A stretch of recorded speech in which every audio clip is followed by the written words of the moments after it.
देखिए तमनार के सीएचपी चौक है और प्रदेश कांग्रेस अध्यक्ष दीपक बैद साहब पहुंचे हुए हैं। लगातार जिस तरह से ग्रामीण विरोध कर रहे हैं, जन सुनवाई जो किया गया है उसको निरस्त करने की मांग कर रहे हैं। सर, आप भी समर्थन देने पहुंचे ग्रामीणों को? बिल्कुल।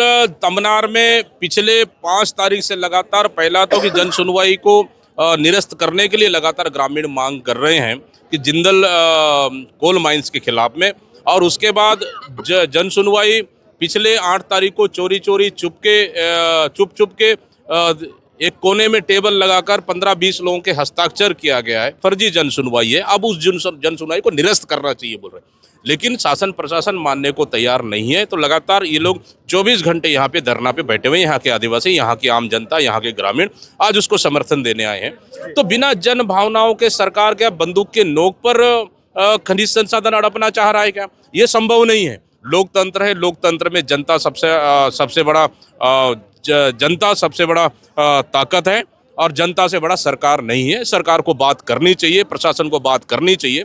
अगर जन सुनवाई निरस्त अगर करना चाह रहे हैं, मांग रहे हैं, तो उनको निरस्त कर देना चाहिए।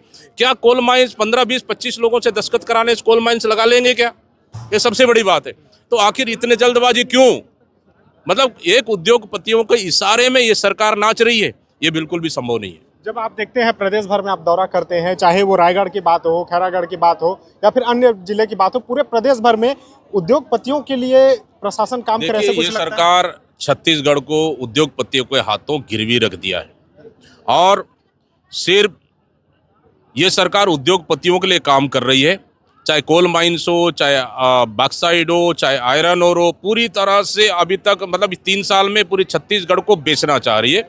लेकिन आम जनता इसका लगातार विरोध कर रहे हैं और हम छत्तीसगढ़ को बेचने नहीं देंगे। सर, आम जनता तो विरोध कर रही है, कांग्रेस कब बड़ा एक्शन लेगी, इसमें क्या करेंगे? हमने स्पष्ट रूप से कहा है कि अभी विधानसभा में भी स्थगन प्रस्ताव लाए, हमारे विधायक साथी सरकार के खिलाफ लड़ाई लड़े और आने वाला समय में सड़क की लड़ाई भी लड़ने को हम तैयार हैं। आज यहाँ पर पहुंचे जनता को क्या संदेश दिए? जनता में बिल्कुल, हमने कहा कि जब तक निरस्त नहीं होता है जन सुनवाई, तब तक हमारा संघर्ष जारी रहना चाहिए। अभी मैं सुन रहा था कुछ महिलाएं कह रही थी, कुछ महिलाएं निराश भी लग रही हैं, हताश लग रही, कह रही कि बड़े नेता आते हैं और चल देते हैं। कहीं भी निराश नहीं है। हमारे विधायक साथी, हमने कहा है, हमारे विधायक साथी है यहाँ पे। जब भी इनको हमारी जरूरत पड़ेगी, सड़क में हमारी जरूरत पड़ेगी, हमारे विधायक साथ रहेंगे और हम स्वयं, हमारी पार्टी भी साथ रहेगी और स्वयं मैं भी साथ रहूंगा। एक अंतिम सवाल सर, प्रदेश सरकार को क्या संदेश देना चाहेंगे बैद जी? देखिए, जन भावनाओं के खिलाफ जाकर सरकार काम कर रही है, बिल्कुल भी उचित नहीं है।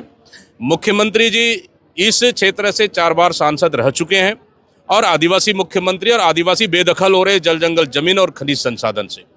उन्हें यहाँ की आम जनता से बात करनी चाहिए और जन भावनाओं से बड़ा सरकार नहीं हो सकता है, मुख्यमंत्री नहीं हो सकता है। और हमारी तो मांग है, जो जनता की मांग है वही हमारी मांग है कि जन सुनवाई जो फर्जी तरीका से हुआ है उसको निरस्त करनी चाहिए।